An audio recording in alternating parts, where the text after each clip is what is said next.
Over 2,300 years ago, Hippocrates, the father of medicine, said, "Let food be thy medicine, and medicine be thy food."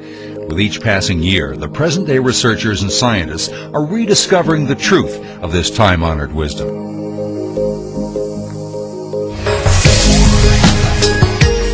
Welcome to the Whole Food Pharmacy, where eating healthy just got easier.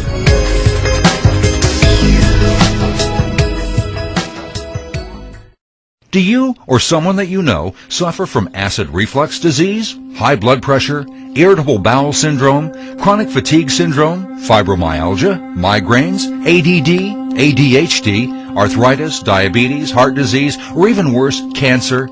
If we could go back in time to 1965 and ask that same question, do you think we'd get the same answer? The fact is that some of those diseases didn't even exist 40 years ago. What's more surprising is this.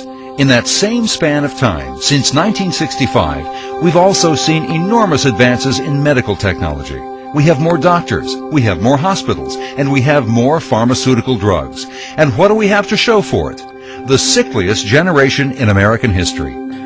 These are all the medications that I have to take daily. This drug here is Lipitor. This keeps my cholesterol down, and this is about $140. This is my Fosamax. It's $142 a month for 4 pills. Was getting so it was more than my Social Security, so I was debating whether or not to eliminate some of them. Common sense says this is normal. Common sense says disease is just something that happens to you and that you just have to deal with it. Well, judging from the ever-increasing disease rates, we can see that common sense is indeed quite common.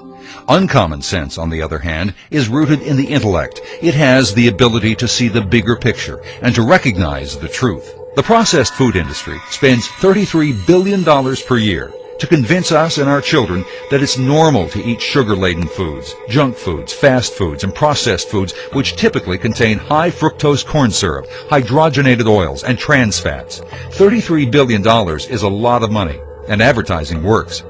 The processed food and fat food industries are serving it up. Americans are gulping it down, and widespread obesity and chronic disease is the result.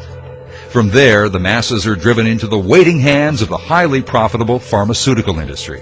We have first and second grade children who are already showing signs of high blood pressure and high cholesterol. Even at that young age, they're being groomed to become lifelong customers of the drug companies. The problem is that most of the foods that are marketed to children are unhealthy foods, and the children are exposed to so many messages about junk food that the cultural norm around food has changed so that children think that they should be getting candy and cookies and chips and soda and these other junky foods all the time. Our children eat so badly nowadays that a quarter of elementary school-age children already have high blood pressure, high cholesterol, or some other risk factor for heart disease. These are little kids, and they already are on their way to a heart attack.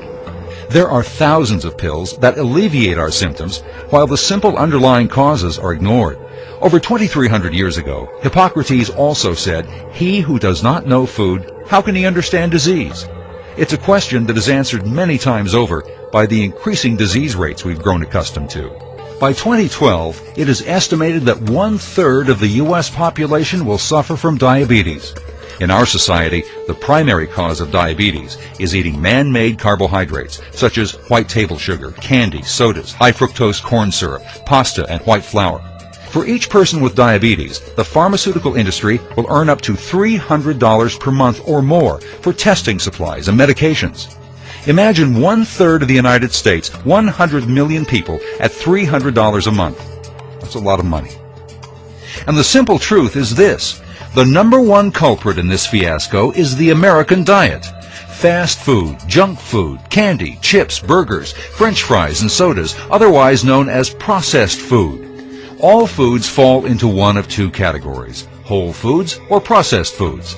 A whole food is any food that grows from the earth and is in its original form when you eat it, namely fruits, vegetables, nuts, seeds, legumes, whole grains, and berries. All of these are whole foods. In your grocery store, the whole foods are what you find in the produce aisle. Most everything else in the store is processed food. Over the past century, nutrition experts have gained a fuller appreciation of the need for a whole food diet. Research began to show in the 1970s that certain patterns of eating, beyond vitamin and mineral intake, were influencing illnesses. By the 1980s, they found that populations that ate more fruits, vegetables, and high-fiber foods experienced lower rates of cancer, heart disease, and diabetes. The health benefits of whole foods is now taking center stage as the research frontier has shifted its focus to the thousands of phytochemicals found in whole foods that may have important physiologic effects. Here are just a few of the latest findings. Spinach and other deep green leafy vegetables contain a carotenoid called neoxanthin.